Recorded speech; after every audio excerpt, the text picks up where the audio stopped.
The store gleams under bright, polished lights. Luxury on full display. Designer handbags rest on sleek glass shelves, their golden clasps catching the light. The glass doors slide open. Lisa steps inside. Dark jeans, a hoodie, sneakers. Simple, unassuming. She pauses, scanning the store. Across the room, Jake stands near the counter, arms crossed. His eyes land on Lisa. A moment of judgment. He exhales, rolling his eyes. "Not worth my time," he mutters under his breath. Then another customer enters. Blonde, designer coat, expensive heels. The kind of customer Jake expects to see. Instantly, his demeanor shifts. Bright smile, eager energy. "Welcome to Luxe Boutique. How can I assist you today?" Lisa watches. No greeting, no acknowledgement. Just silence.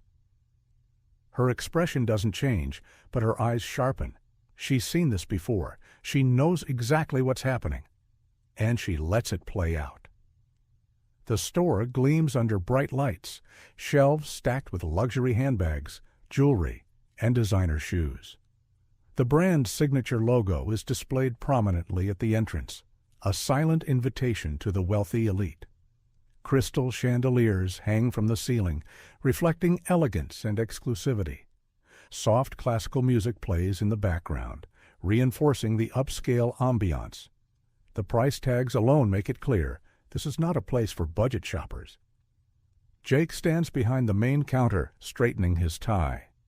His uniform is crisp, but his smirk is sharper. He adjusts the display of an $8,500 handbag, treating it like a trophy.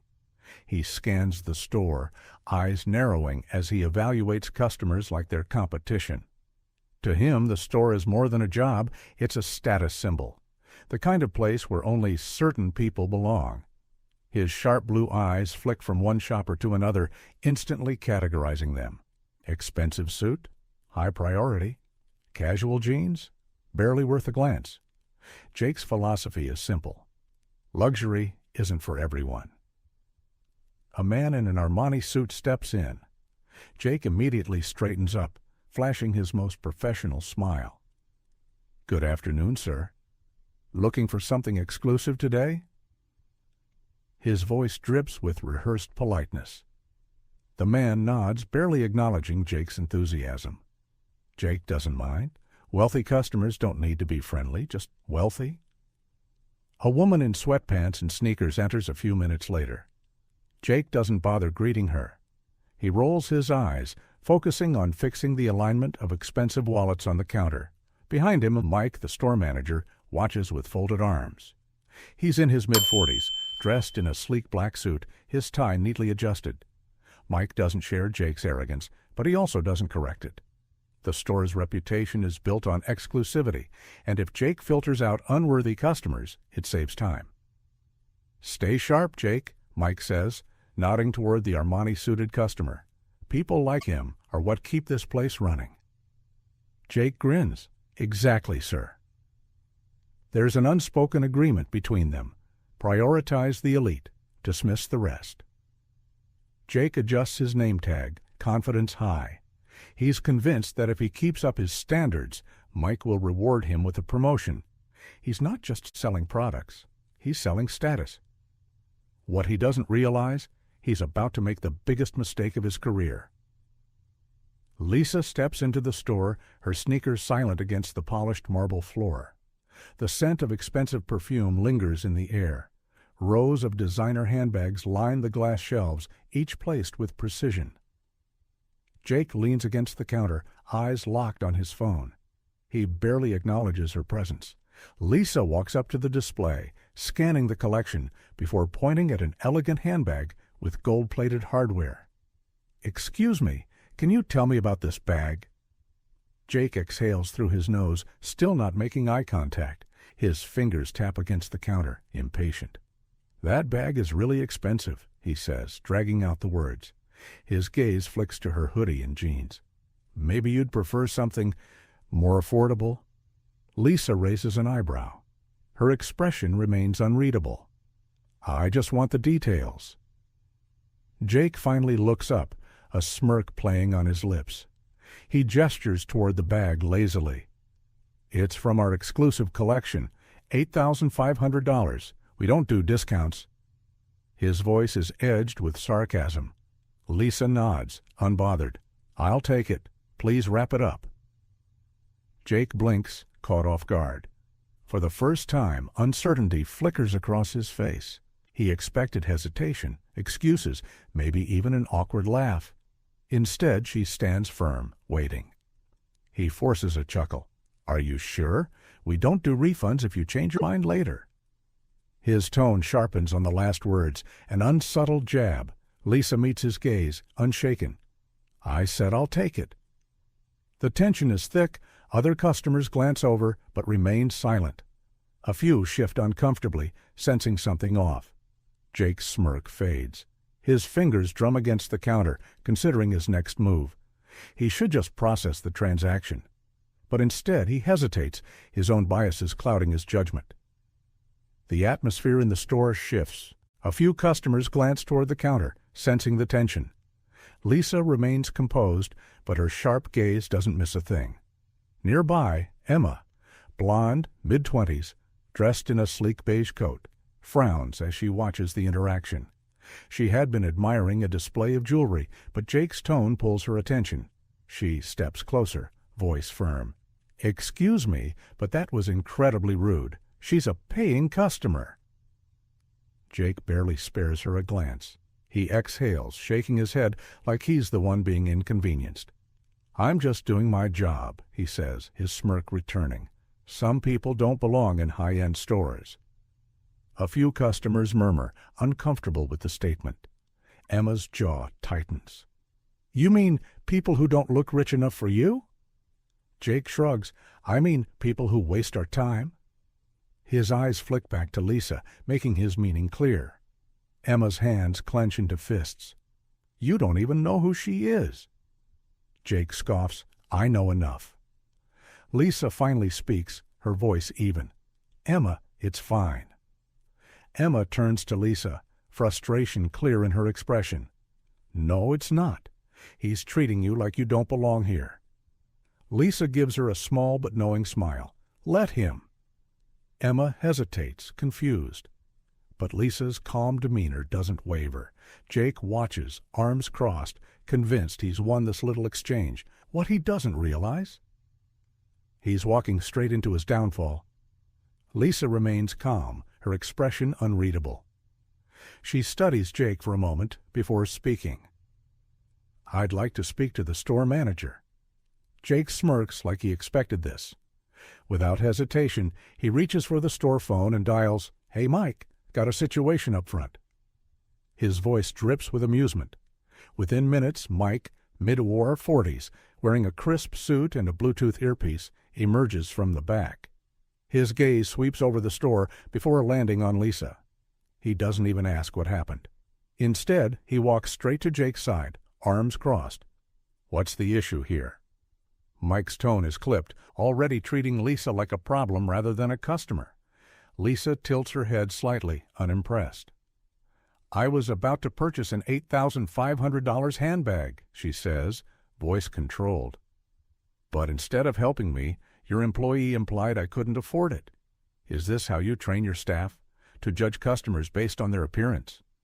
Mike doesn't blink. No apology. No concern. Instead, he sighs. We train them to assist real customers. A few customers gasp. Even Emma's mouth drops open. Lisa exhales slowly as if she's giving them one last chance to correct their mistake. Then she shakes her head. All right then, she mutters. Let's talk business. Without another word, she pulls out her phone, scrolls through her contacts, and presses a button. She places the call on speaker. A crisp, professional voice answers almost immediately. Miss Carter, how can I assist you? Jake and Mike exchange quick glances, confusion creeping in. Lisa's lips curve into a small, knowing smile. I'm at one of our retail locations, she says, and there's a problem. Jake's smirk vanishes.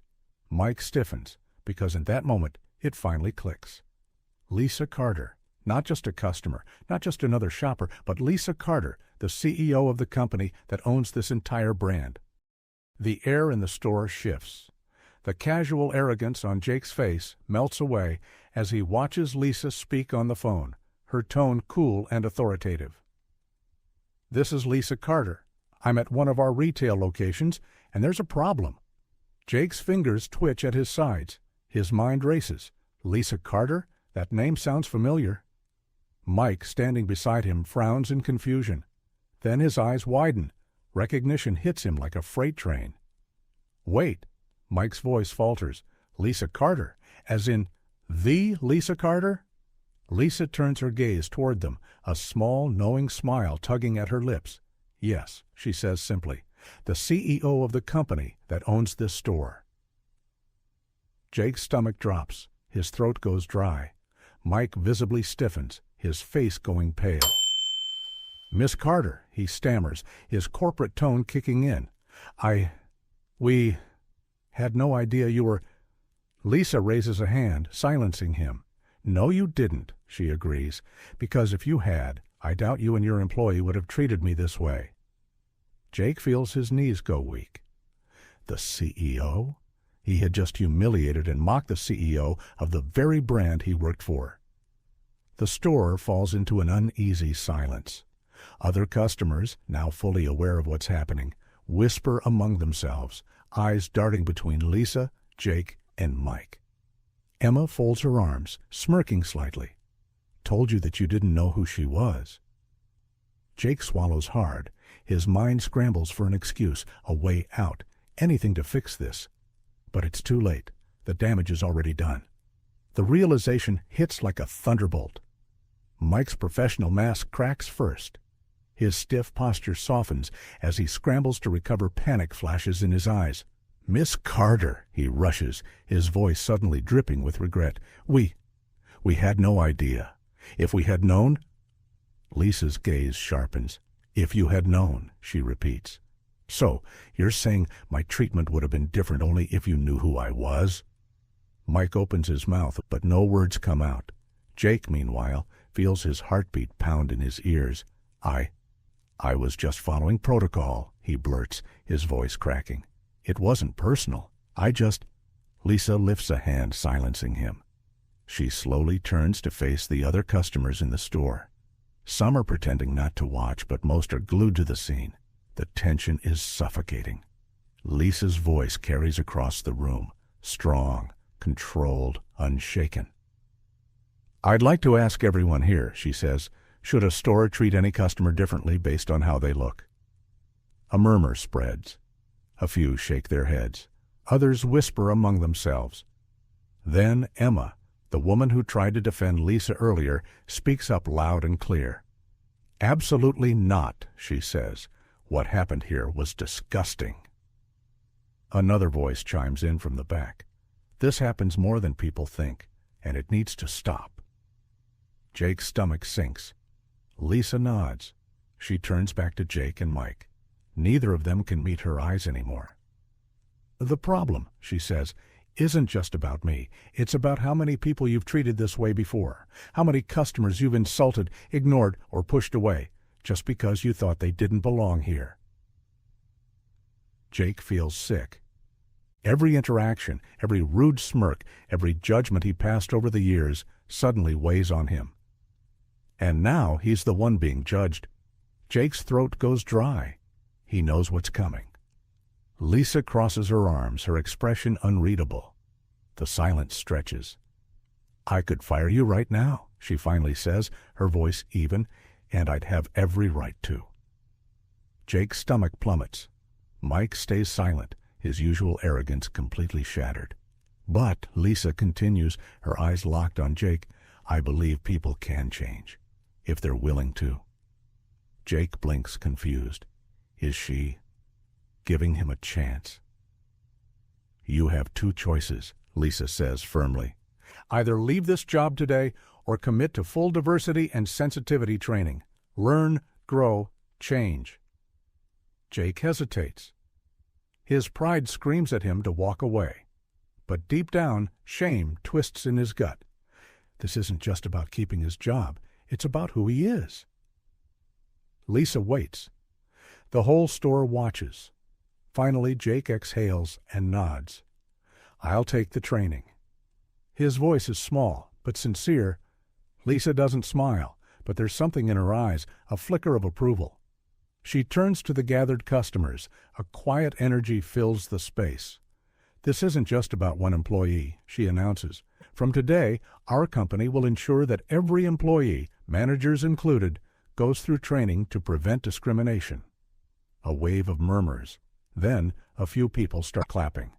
It spreads. Soon the entire store is applauding. Lisa glances back at Jake one last time. I hope you mean what you said. And with that, she walks out, victorious.